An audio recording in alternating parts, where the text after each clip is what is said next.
Oke, Oke, selamat pagi semua. Ya, udah diisi belum absennya? Sudah? Oke, bagus. Saya absen dulu ya. Erta, Jonono, Dika. Oke, semuanya udah masuk ya. Sebelum kita memulai pembelajaran kita, ada baiknya kita memulai dengan doa. Mari kita berdoa dengan kepercayaan kita masing-masing. Doa dulu. Doa selesai. Oke. Bagaimana kabarnya hari ini? Baik kan? Baik, bagus. Masih semangat kan untuk belajar hari ini? Materi kita hari ini adalah besaran dan pengukuran. Pokok bahasannya itu ada 5. Yang pertama ada besaran, kemudian ada dimensi, ada satuan, pengukuran, dan angka penting.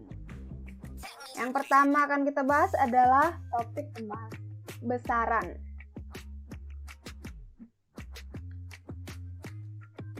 Sebelumnya ada yang tahu apa itu besaran? Oke, Saudari Erta, tolong dijelaskan apa itu besaran.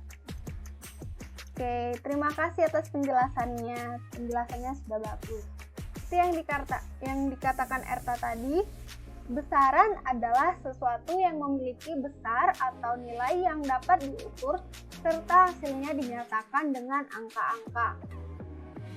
Kemudian besaran ini memiliki 2 jenis. Yang pertama itu ada yang berdasarkan asal. Apa saja itu yang berdasarkan asal? Itu juga dibagi 2. Yang pertama ada besaran pokok, kemudian yang kedua ada besaran turunan. Kemudian besaran berdasarkan arah.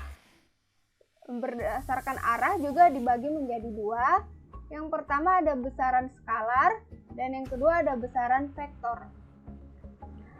Oke, selanjutnya kita bahas besaran berdasarkan asalnya.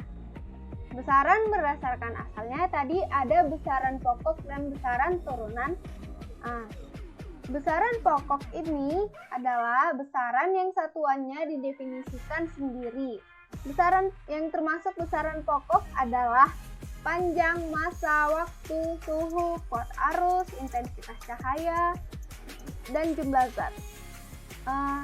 Besaran-besaran pokok ini bisa kita ingat dengan mudah dengan menyingkatnya menjadi jiwa SMP yang dikutip dari huruf pertama setiap besaran pokok. Yang pertama ada jumlah zat, kemudian intensitas cahaya, waktu, kuat arus, suhu, massa, dan panjang. Jadi kita gampang ingatnya. Kemudian yang kedua ada besaran turunan. Dari namanya aja udah bisa kita tahu kan? Besaran turunan berarti dia itu besaran yang diturunkan dari satu atau lebih besaran pokok. Contohnya ada luas, volume, kecepatan, tekanan, gaya, percepatan, usaha, energi, gaya, dan lain-lain. Oke. Selanjutnya kita bahas besaran yang berdasarkan arahnya. Tadi besaran berdasarkan arah itu ada 2, besaran skalar dan besaran vektor. Besaran skalar adalah besaran yang hanya memiliki nilai dan tidak memiliki arah. Contohnya itu ada massa, waktu, suhu, jarak, kelajuan, dan lain-lain. Kemudian yang kedua itu ada besaran vektor. Besaran vektor adalah besaran yang memiliki nilai dan arah. Contohnya ada gaya, kecepatan, percepatan, momentum, perpindahan, dan lain-lain. Oke, selanjutnya yang akan kita bahas adalah satuan. Ada yang tahu apa itu satuan? Oke. Saya jelaskan. Satuan itu adalah suatu besaran dengan nilai tertentu yang dijadikan sebagai pembanding dalam pelaksanaan pengukuran. Contohnya, besaran panjang dengan nilai 1 jengkal disebut dengan satuan jengkal. Kemudian besaran volume dengan nilai 1 liter disebut dengan satuan liter. Untuk menyeragamkan nama dan nilai satuan, maka disepakati oleh para ilmuwan dunia agar menggunakan satuan standar internasional atau sistem internasional.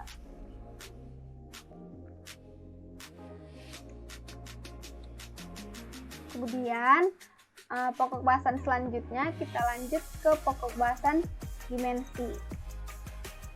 Dimensi ini merupakan suatu lambang untuk besaran.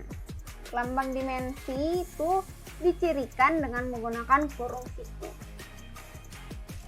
Dimensi besaran pokok, dimensinya itu sudah ditetapkan atas kesepakatan internasional, dan dimensi besaran turunan disusun berdasarkan dimensi dari besaran pokok yang membentuknya. Apa aja fungsi dari dimensi itu? Fungsi dari dimensi itu yang pertama untuk mengetahui suatu besaran turunan tersusun atas besaran pokok apa saja. Kemudian yang kedua ada untuk menentukan satuan besaran turunan. Kemudian ini di slide ini bisa kita lihat ada besaran pokok, dimensi, dan satuan. Seperti yang pertama, panjang. Besaran pokok panjang, lambangnya L kecil dengan dimensinya, kurung siku L besar dengan satuan internasionalnya meter dengan lambang M. Kemudian besaran pokok juga lambangnya M dengan dimensi kurung siku M dengan satuan internasional, nama satuan internasionalnya itu kilogram dengan lambang kg, dan begitu seterusnya seperti yang ada di tabel. Kemudian untuk besaran pengukuran kemudian dimensi dan satuan besaran turunan ini ada contohnya seperti yang di slide. Ini yang pertama, besaran turunan volume pada balok. Lambangnya itu adalah V besar. Huruf V besar dengan rumus V sama dengan panjang dikali lebar dikali tinggi, atau V sama dengan P kali L kali T. Dengan dimensi kurung siku L kubik dengan nama satuannya itu meter pangkat 3 dengan lambang M pangkat 3. Dan bisa dilihat contoh-contoh lainnya seperti yang ada di slide.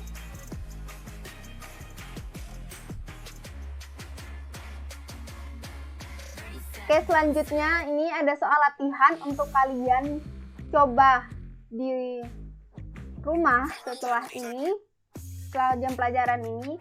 Coba kalian isi tabel-tabel berikut dengan lambang, rumus, dan dimensinya apa saja, satuan, nama, dan lambangnya dari satuan besaran turunan ini, agar kita tahu sejauh mana kalian paham tentang satuan besaran ini. Nanti bisa kalian kumpulkan kepada saya setelah jam pelajaran ini. Pengerjaannya bisa secara kelompok maksimal 3 orang. Kelompoknya bisa kalian tentukan sendiri, mau siapa saja, mau dengan teman dekat atau mau dengan teman sebangku, boleh. Oke, sebelum kita lanjut ke pokok bahasan kita yang selanjutnya tentang pengukuran, ada yang tahu apa itu mengukur? Oke, Saudara Wonu tolong jelaskan apa itu mengukur. Oke, penjelasannya bagus, dapat diterima. Terima kasih atas penjelasannya. Oke, seperti yang dikatakan Wonu tadi, mengukur adalah kegiatan membandingkan suatu besaran dengan satuannya. Kemudian alat yang digunakan untuk mengukur itu disebut dengan alat ukur, dan masing-masing alat ukur ini memiliki ketelitian yang berbeda-beda. Hasil pengukuran dinyatakan dengan nilai pasti atau signifikan, plus minus, nilai taksiran atau nilai ketidakpastian. Kemudian besar ketidakpastian biasanya ditentukan dengan skala terkecil alat ukur. Ketidakpastian tersebut dapat bersumber dari alat ukurnya, proses pengamatan, lingkungan, dan lain-lain. Kemudian ini ada beberapa contoh alat ukur panjang. Contohnya yang pertama ada jangka sorong, penggaris, micrometer screw. Kemudian alat ukur massa, ini ada contohnya neraca elektronik, neraca dua lengan, neraca pegas, dan neraca Ohlson. Selanjutnya ada alat ukur waktu, ada jam, matahari, dinding, dan stopwatch. Kemudian ada alat ukur listrik, ada ampermeter, voltmeter, atau ohmmeter, atau yang biasa kita gunakan itu adalah multimeter yang sudah mencakup ampermeter, voltmeter, dan ohmmeter. Kemudian kita lanjut ke pokok bahasan kita. Selanjutnya ada pokok pembahasan tentang angka penting. Apa itu angka penting? Angka penting adalah angka hasil pengukuran. Kemudian angka penting ini terdiri dari angka pasti dan satu angka taksiran atau tidak pasti. Ini ada di dalam angka penting ini ada aturannya. Yang pertama, angka penting. Yang merupakan angka penting itu yang pertama adalah semua angka bukan nol kecuali terletak di kanan angka yang diberi tanda atau diberi garis bawah. Kemudian semua angka nol yang terletak di kanan bukan nol kecuali terletak di kanan angka yang diberi tanda. Kemudian yang ketiga, semua angka nol yang diapit oleh angka bukan nol. Kemudian yang bukan angka penting. Yang pertama itu ada semua angka yang terletak di kanan yang diberi tanda. Kemudian yang kedua, semua angka nol yang terletak di kiri bukan nol, baik sebelum maupun sesudah koma tanda desimal. Nih, selanjutnya operasi angka penting. Hasil penjumlahan atau pengurangan angka penting hanya boleh mengandung satu angka taksiran, atau bila lebih harus dibulatkan sesuai dengan aturannya. Seperti ini contoh yang ada di slide bisa kita lihat. Dan oke, selanjutnya ada operasi angka penting pada perkalian atau pembagian. Banyaknya angka penting hasil operasi tersebut sama dengan angka penting yang paling sedikit, selebihnya dibulatkan.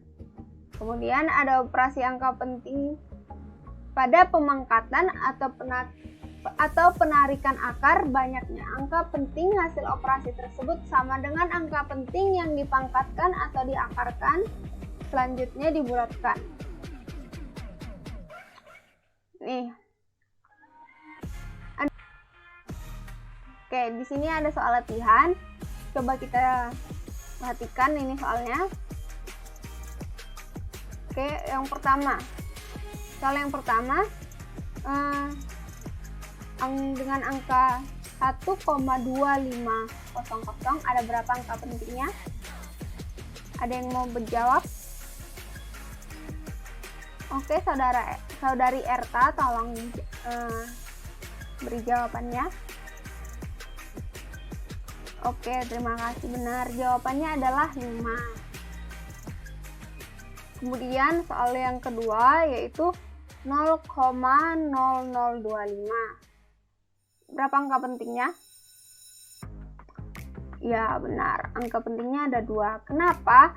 Karena angka yang bukan angka penting adalah angka 0 yang ada di sebelah kiri angka bukan 0. Itu ada ini kan, ada nolnya, ada 3. Baik dia sebelum atau sesudah tanda desimal. Kemudian ini soal yang keempat, soal nomor 4. Coba kita jawab. 12,3 6 tanda garis bawah 542. Angka pentingnya ada berapa?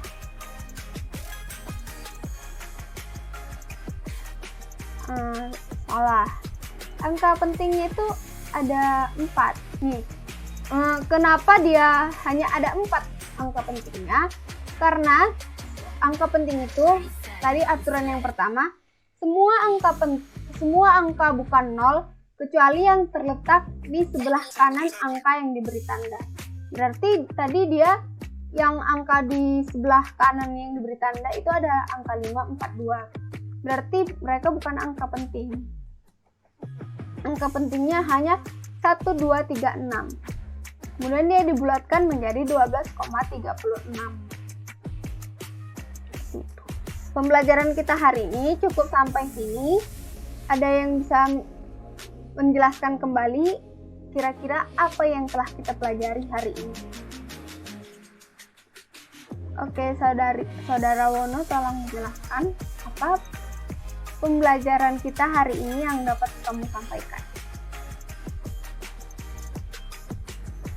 Oke, terima kasih atas penjelasannya. Baik, sebelum kita menutup pembelajaran hari ini, saya akan memberikan tugas di rumah. Tolong kerjakan soal yang ada di buku halaman 15. Nah, tugasnya dikumpul minggu depan di pertemuan kita yang akan datang. Jadi dikerjakan dengan baik-baik, jangan mencontek, agar kita tahu kemampuan kita itu sudah sampai mana. Tidak apa salah, yang penting kita berusaha dulu mengerjakannya. Oke, sekian materi kita hari ini. Sampai jumpa di pertemuan kita selanjutnya. Terima kasih, selamat pagi.